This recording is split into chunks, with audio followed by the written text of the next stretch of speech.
Hi, my name is Lexi. Welcome back to my channel. And today I'm going to be talking about preparing your mind for the upcoming holiday season.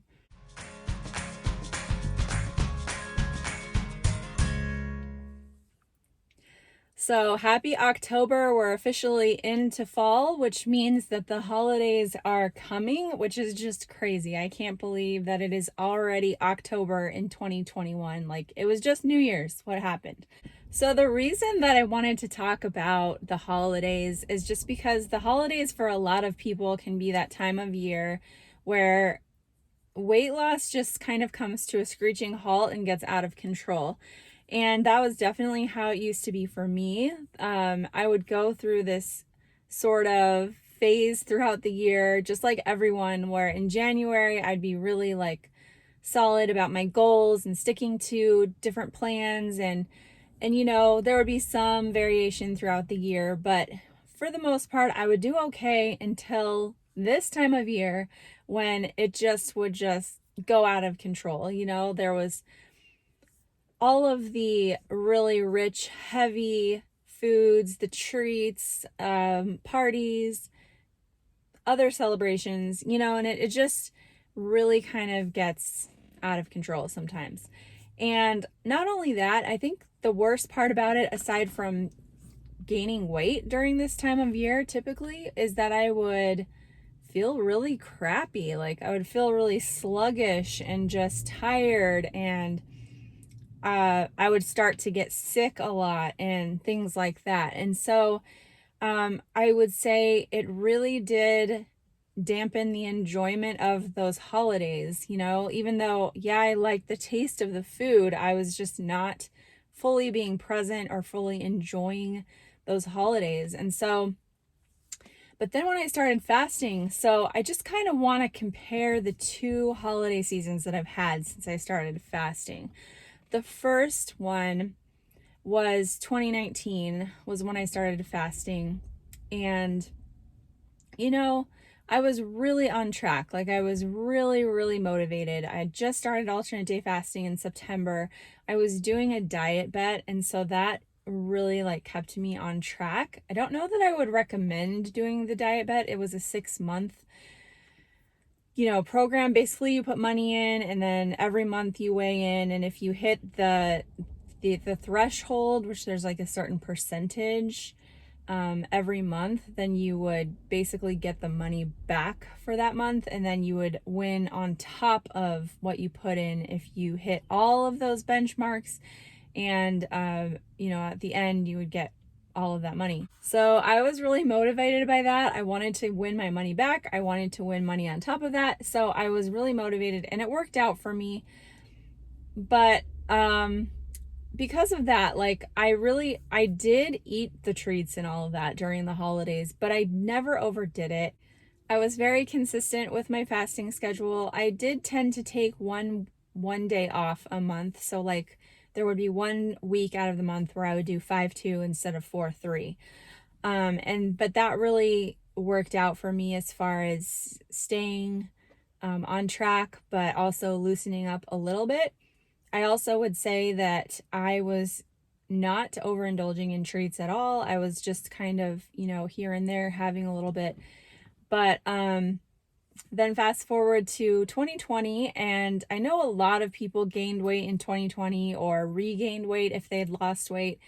And I did too, but it wasn't pandemic related. It was just because, there was a lot of factors. So physically, I had a kidney stone and some antibiotics and things like that. And so I think my body was out of balance. But the last holiday season in 2021, I think what happened was a combination of factors. I was sort of in denial that I was gaining weight, even though I was weighing daily and weekly, and I was even reporting my weights to YouTube at the time. But like it was, half a pound to a pound at a time, and it was coming on slowly. And so I was just in my mind thinking, oh, I'm in maintenance right now. Like, cause I had already hit my goal weight last summer.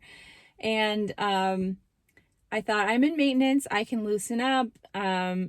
I can enjoy myself. And so what I was doing is I was having more 5-2 weeks, and I would kind of alternate between 5-2 and 4-3. Sometimes I'd have back-to-back 5-2 weeks.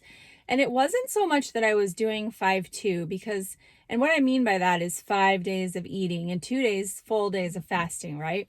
It wasn't that I was doing that, because I've actually done a lot of 5-2 weeks recently, this past summer and recently, and they don't set me back anymore because I've learned to do it in a way that is more moderate.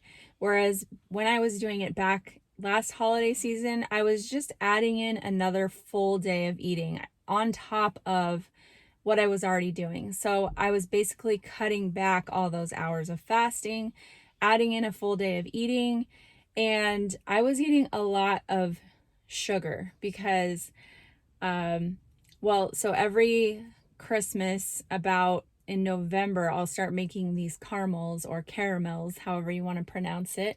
They're so delicious. I've been making them with my mom since I was a kid, and it's just a tradition. So I make them, I cut them, I wrap them and give them to people, family and friends. But I also end up with a lot myself. And so I ate a ton of those, and those are like not a good weight loss tool, let's just say. Like the highest sugar slash fat combination that you can put together, that's what they are. They are pure fat and sugar. That's it. And so good, but like you really have to, when you're eating something that rich, you have to moderate it. And I went overboard, and I just think it was because, like I said, I was kind of in denial that I was gaining, and that I was still in maintenance, but I was actually gaining. And so it took until January, when I had regained about 12 pounds throughout that period of time, which I do believe it was a combination of factors. And I thought also in my mind that, like, come January, when I start alternate day fasting, like with my 4-3 schedule again, for sure I'll just quickly and easily take that weight off. Like it'll just come off in a month or something, right? That was my thinking. And that did not happen. And if you've been following me for a while, you already know that did not happen. I actually hit a plateau starting in January, where I didn't really lose anything from January through March. And so I kind of got stuck about 10 pounds up. I guess I lost like a couple pounds, but then got stuck at about 10 pounds higher than my goal weight. And, it did start to come down.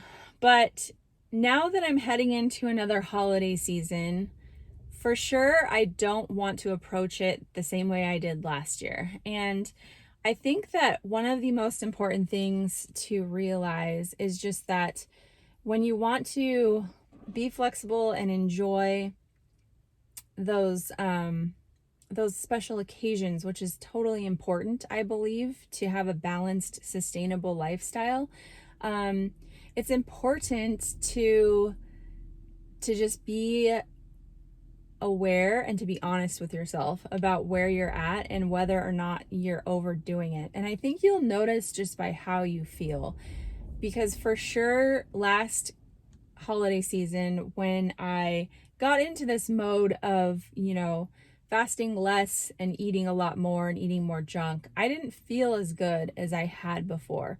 And so that was kind of sad so it was hard, but it was good for me to see that, because I think that we do have to make mistakes sometimes to appreciate the choices that we make and why we make them. And so the one thing that I always tell myself that is really important, especially around the holidays, is that this food, it will come around again. Like this isn't the only time that you're ever going to be able to eat this particular food. You can totally enjoy it and indulge in it and then move on, and just, know that next year that food will come again. So just because we have, like I had the caramels, I don't have to eat 15 of those every day. to enjoy them. In fact, I'm going to enjoy them more if I just eat a few and really savor them. Do you know what I mean? So I think that that's a really important thought to keep in mind. And then also just that it can be a lot harder to lose the weight than you think it will be, which is what I learned. And I think what happens in our bodies is just that if we lose weight and then we kind of slowly put it back on like I did, I think our bodies tend to want to hold on to that. I think that because there's this survival mechanism for our body to hold on to fat for survival, that it just kind of keeps you from letting it go for a while until it feels safe, you know? And so I don't know how to explain that scientifically. If I did, it wouldn't happen, right? Like we could totally avoid those situations. But I really think that when you gain weight really fast, like if you're just indulging over a period of a weekend or something, you can get that off pretty fast, like over the next week. But if you are actually slowly gaining weight, then you're slowly adding more fat instead of just like that water weight, which is what the quick weight gain is. And it's easy to quickly lose the water weight. But if you're actually adding back fat onto your body, it is much more difficult, and also your body will resist.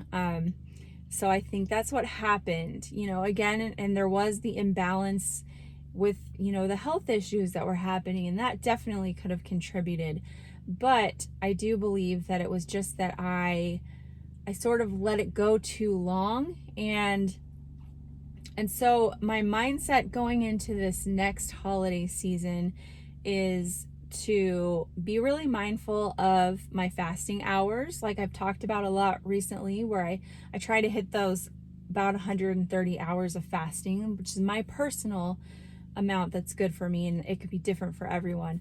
And also just to remember that those special treats will come again, and I don't need to buy 5 boxes of the peppermint chocolate covered Oreos from Trader Joe's that I absolutely love, but I can just buy 1 box and eat that slowly, you know what I mean? And so I think that there's this sort of like mentality that we feel like we have to take full advantage of all of these special things that are around, and we need to get the most out of them and eat as much as possible. But it just doesn't end well. So I hope that you'll be able to eat what you want in moderation and just be able to really enjoy it and live in that moment, and know that you will be able to eat those things again in the future. And so you don't need to make yourself sick. And I hope that this helps, just to sort of look forward to what's happening. I know that it helps me just to get my mind in the right place when something's coming up. And the point is that we really do want to enjoy life to the fullest. And that does include eating some good food, and it includes enjoying the people around us and enjoying good health. And I think that those 3 things can exist together if we are mindful and just learn from our experiences. So I hope you guys are having a good week, and I will talk to you next time. Thanks for watching. Bye-bye.